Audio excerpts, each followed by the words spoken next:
In the flat Earth model of the cosmos, the North Pole is the immovable center of the world and the entire universe.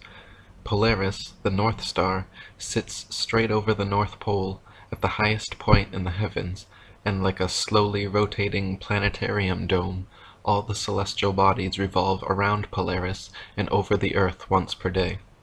The Sun circles over and around the circumference of Earth every 24 hours, steadily traveling each day from the equator during the March vernal equinox up to the Tropic of Cancer at the June summer solstice, back down to the equator for the September autumnal equinox, and all the way down to the Tropic of Capricorn on the December winter solstice. In the flat Earth model, the South Pole does not exist at all, and Antarctica is instead a gigantic ice wall extending the circumference of Earth, holding in the oceans like a giant bowl or a world cup. As strange as this concept may sound at first, it is a fact that if you set a bearing due south from anywhere on Earth, inevitably at or before 78 degrees southern latitude, you will find yourself face to face with an enormous ice wall towering 100 to 200 feet in the air, extending to the east and west the entire circumference of the world. General Greely in Antarctica or the Hypothetical Southern Continent wrote, "The ice barrier, so frequently referred to in accounts of the Antarctic regions, is the forefront of the enormous glacier-covering or ice cap, which, accumulating in vast undulating fields from the heavy snowfall, and ultimately attaining hundreds if not thousands of feet in thickness, creeps from the continent of Antarctica into the polar sea. The ice barrier, yet a part of the parent ice cap, presents itself to the navigator who has boldness enough to approach its fearful front, as a solid perpendicular wall of marble-like ice, ranging from 1,000 to 2,000 feet in thickness, of which from 100 to 200 feet rises above, and from 800 to 1,800 feet sinks below the level of the sea." Dr. Samuel Robotham wrote, "It has been demonstrated that the Earth is a plane, the surface center of which is immediately underneath the star called Polaris, and the extremities of which are bounded by a vast region of ice and water and irregular masses of land. The whole terminates in fog and darkness, where snow and driving hail, piercing sleet, and boisterous winds, howling storms, madly mounting waves, and clashing icebergs are almost constant. Antarctica is not the tiny ice continent found confined to the underside antipode of astronomers' globes. Quite the contrary, Antarctica literally surrounds us 360 degrees, encircles every continent, and acts as a barrier holding in the oceans. The most commonly asked questions, and the greatest mysteries yet to be solved are, how far does the Antarctic ice extend outwards? Is there a limit? What lies beyond, or is it just snow and ice forever? Thanks to UN treaties and constant military surveillance, the North Pole and Antarctica remain cloaked in government secrecy, both purported no-fly and no-sail zones, with several reports of civilian pilots and captains being shooed away and escorted back under threats of violence." Dr. Samuel Robotham wrote, "How far the ice extends, how it terminates, and what exists beyond it, are questions to which no present human experience can reply. All we at present know is that snow and hail, howling winds, and indescribable storms and hurricanes prevail, and that in every direction human ingress is barred by unsealed escarpments of perpetual ice, extending farther than the eye or telescope can penetrate, and becoming lost in gloom and darkness." Before reaching the Antarctic ice wall, navigating the increasingly tumultuous southern oceans, explorers encounter the longest, darkest, coldest nights and the most dangerous seas and storms anywhere on Earth. Vasco da Gama, an early 16th century Portuguese explorer of the South Seas, wrote how the waves rise like mountains in height, ships are heaved up to the clouds, and apparently precipitated by circling whirlpools to the bed of the ocean. The winds are piercing cold, and so boisterous that the pilot's voice can seldom be heard, whilst a dismal and almost continual darkness adds greatly to the danger. In 1773, Captain Cook became the first modern explorer known to have breached the Antarctic Circle and reached the ice barrier. During 3 voyages lasting 3 years and 8 days, Captain Cook and his crew sailed a total of 60,000 miles along the Antarctic coastline, never once finding an inlet or path through or beyond the massive glacial wall. Captain Cook wrote, "The ice extended east and west far beyond the reach of our sight, while the southern half of the horizon was illuminated by rays of light, which were reflected from the ice to a considerable height. It was indeed my opinion that this ice extends quite to the pole, or perhaps joins some land to which it has been fixed since creation." On October 5, 1839, another explorer, James Clark Ross, began a series of Antarctic voyages lasting a total of 4 years and 5 months. Ross and his crew sailed 2 heavily armored warships thousands of miles, losing many men from hurricanes and icebergs, looking for an entry point beyond the southern glacial wall. Upon first confronting the massive barrier, Captain Ross wrote of the wall, "Extending from its eastern extreme point as far as the eye could discern to the eastward, it presented an extraordinary appearance, gradually increasing in height as we got nearer to it, and proving at length to be a perpendicular cliff of ice, between 150 feet and 200 feet above the level of the sea, perfectly flat and level at the top, and without any fissures or promontories on its even seaward face. We might with equal chance of success try to sail through the cliffs of Dover as penetrate such a mass." William Carpenter wrote, "Yes, but we can circumnavigate the south easily enough, is often said by those who don't know. The British ship Challenger recently completed the circuit of the southern region, indirectly to be sure, but she was 3 years about it, and traversed nearly 69,000 miles, a stretch long enough to have taken her 6 times round on the globular hypothesis." Dr. Samuel Rowbotham wrote, "If we now consider the fact that when we travel by land or sea, and from any part of the known world in a direction towards the North Polar Star, we shall arrive at one and the same point, we are forced to the conclusion that what has hitherto been called the North Polar region is really the center of the earth, that from this northern center the land diverges and stretches out, of necessity, towards a circumference, which must now be called the southern region, which is a vast circle, and not a pole or center. In this and other ways, all the great navigators have been frustrated in their efforts, and have been more or less confounded in their attempts to sail round the earth, upon or beyond the Antarctic Circle. But if the southern region is a pole or center, like the north, there would be little difficulty in circumnavigating it, for the distance round would be comparatively small. When it is seen that the earth is not a sphere, but a plane, having only one center, the north, and that the south is the vast icy boundary of the world, the difficulties experienced by circumnavigators can be easily understood. If the earth were truly a globe, then every line of latitude south of the equator would have to measure a gradually smaller and smaller circumference the farther south traveled. In other words, the circumference at 10 degrees south latitude would comprise a smaller circle than at the equator, 20 degrees south latitude would comprise a circle smaller than 10, and so on. If, however, the earth is an extended plane, then every line of latitude south of the equator should measure a gradually larger and larger circumference the farther south traveled. 10 degrees south latitude will comprise a larger circle than the equator, 20 degrees south latitude will comprise a circle larger than 10, and so on.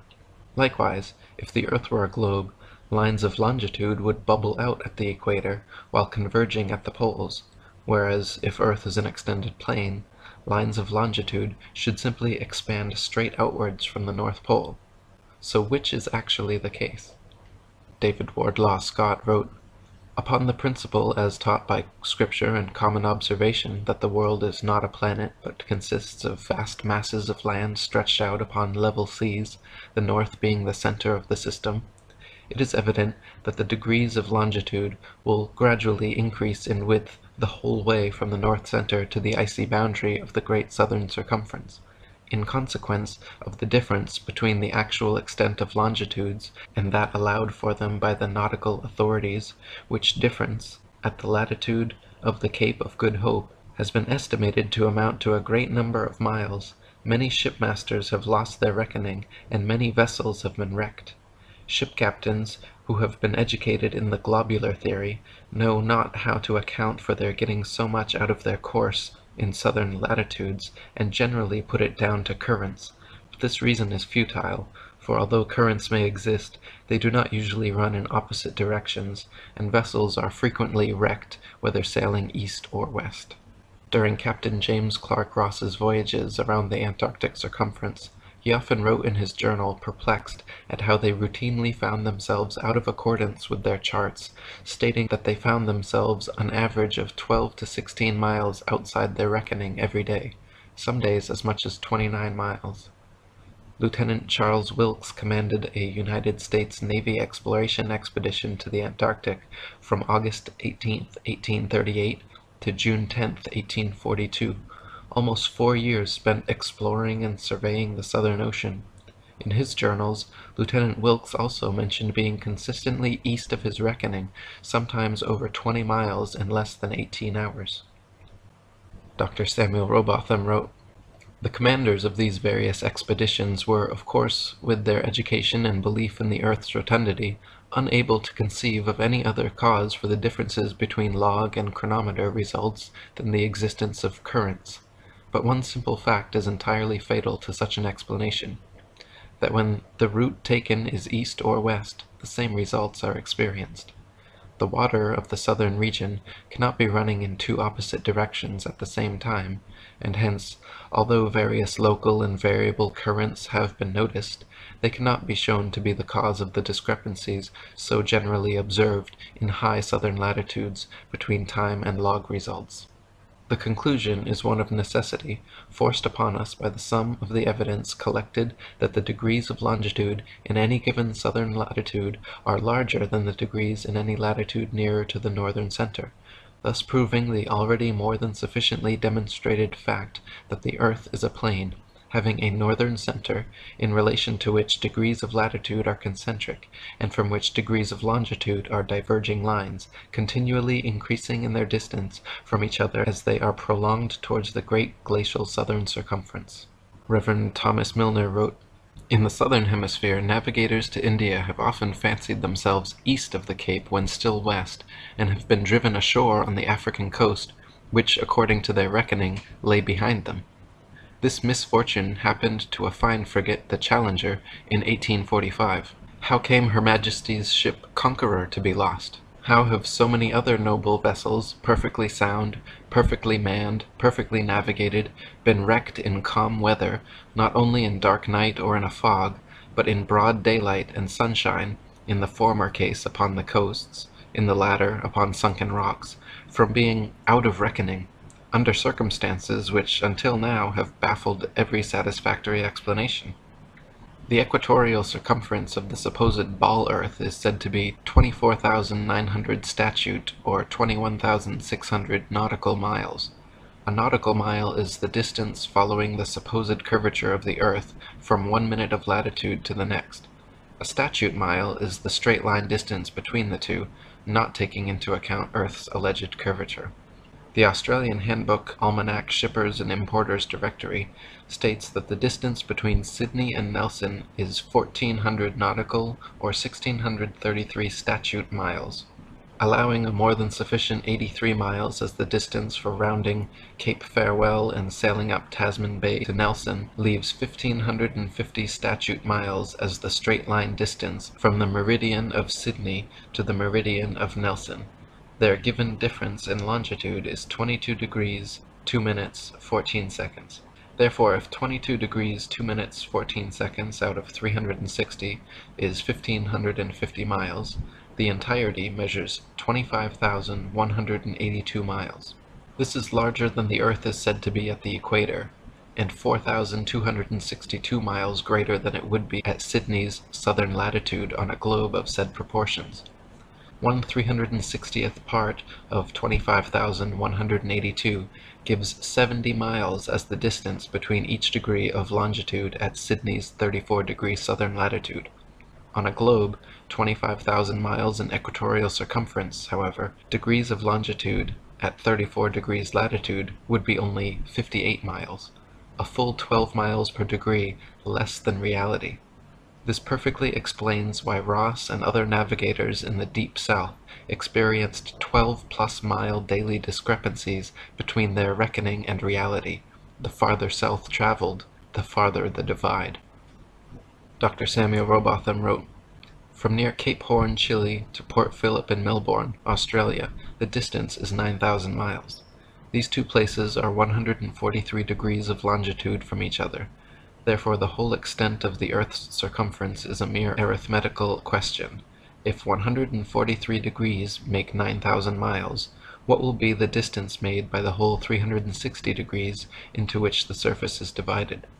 The answer is 22,657 miles, or 8,357 miles more than the theory of rotundity would permit. It must be borne in mind, however, that the above distances are nautical measure, which, reduced to statute miles, gives the actual distance round the southern region at a given latitude as 26,433 statute miles, or nearly 1,500 miles more than the largest circumference ever assigned to the Earth at the equator.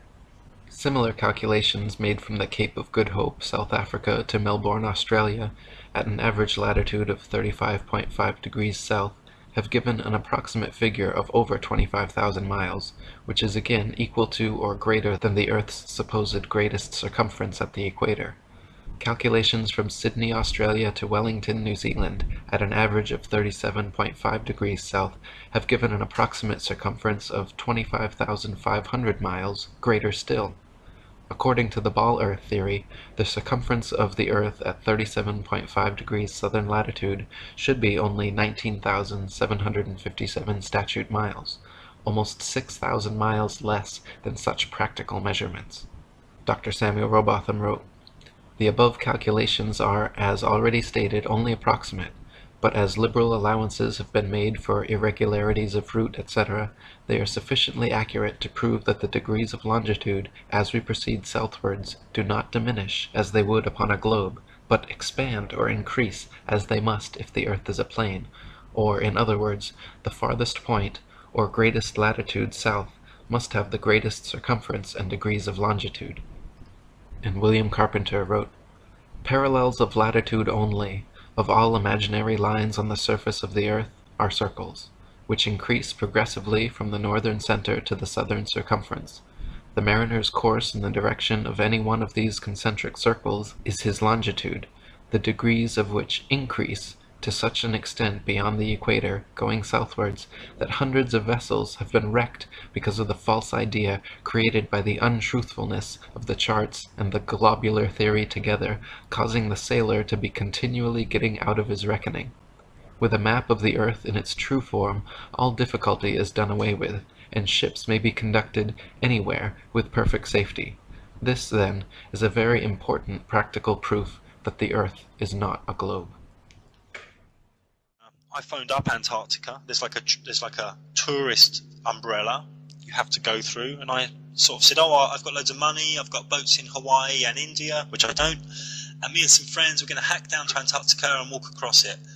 And I got loads of emails off these people saying, "No, you don't. No, you don't. Fill out your permits. You've got Orange membership.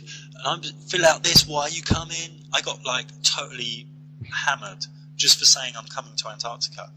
What I found is you're only allowed in through New Zealand, South America at the bottom, and South Africa at the bottom. And they take you in, you see some penguins, you sleep somewhere cold, and they throw you back out, all for like $5,000. Now, it's totally locked down, and I did an article about it where I looked at the Treaty of Antarctica, which is some countries got together and locked it down. They've got a lot of science research going on there, and they just don't let anyone in. Now, where this treaty meet, they have a big table that's shaped in a pyramid with the top cut off. Which is, you can call me a conspiracy theorist, but there's obviously something there. What would you like to add on the Antarctica rim model, Eric? Yeah, so Antarctica is not just the tiny ice continent on the bottom of the globe that it shows, but it is the case that no matter where you are on Earth, if you go southwards from there, you'll hit Antarctica. So if you imagine expanding that little Antarctic continent on the bottom of the globe out to an ice rim all the way across, around the Earth rather, the North Pole being in the center. Anywhere you go in a straight line, you will end up going to the ice wall. Yeah, and many boats through, since the 40s, 50s have talked about my instruments went crazy, there were ice walls for hundreds of miles, I got lost. There's so many of these stories. Yeah, and so they say that there's a South Pole somewhere too on part of that guided tour that you're talking about. They've got an arbitrary point along the Antarctic ice that they've put a red and white barbershop pole with a ball earth on top of it and claim that that's the South Pole. But they even admit that it's not the real South Pole because the real geomagnetic South Pole is constantly moving. So since it's constantly moving, you're never really going to be able to see it. But the reality is they can't have people going down there with a compass and checking to see if it really is the South Pole. Last year, Prince Harry was down there, and he basically just made some filming. He was with Rupert and Tarquin and a few of his friends, and the story was, it was on all the mainstream news, Prince Harry in Antarctica. Oh, we had to go back, it was just too cold, my foot got blisters and frostbite. What the message to the subconscious is, it doesn't matter how rich you are, don't go there, it's too cold. They know that Prince Harry and a team of injured servicemen and women have been walking to the South Pole. Well, they've got there, they've completed the 200-mile Walking with the Wounded South Pole Challenge, that's its proper name. They've spent more than 3 weeks trekking through Antarctica, and this was what it sounded like at the moment when they arrived at the bottom of the world. Let's go!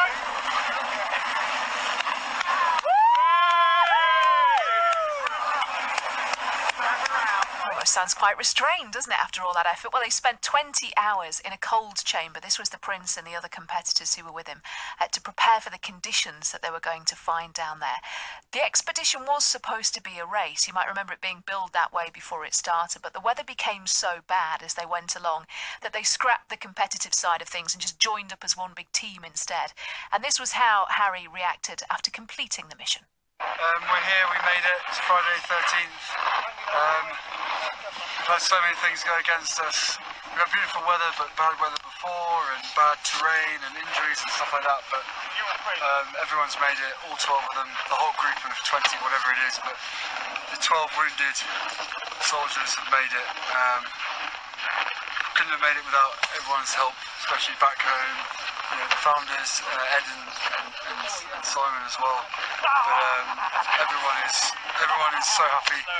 Everyone's touched the ball. We've all had photos. We've all had hugs, a few tears here and there. But all in all, mission success, basically. If you're wondering about that ball that he was talking about, it's the ceremonial South Pole at the Amundsen Scott South Pole Station. It's like a metal sphere on a red and white pole, and it's partly surrounded by the flags of the signatories of the Antarctic Treaty. So it's lovely for a photo, but the problem with it is it's not the real South Pole. It's about 300 meters away. So at the real South Pole, what is that? Well, there's nothing. That's the thing. You can't see. To do it properly, to cover all your bases, you have to do both. You have to do the picture with the ball, and then you have to go and kind of hang around at the exact why don't they move the ball to where the actual thing is? Well, that's a very sensible question. It's not one I can answer, Okay. but it's a very good. Thanks so much for watching. I hope you enjoyed this video presentation. If you did, please subscribe to my YouTube channel, like the video, and share it on your favorite social media sites. There's a lot more to come, so stay tuned, and we'll see you back next time.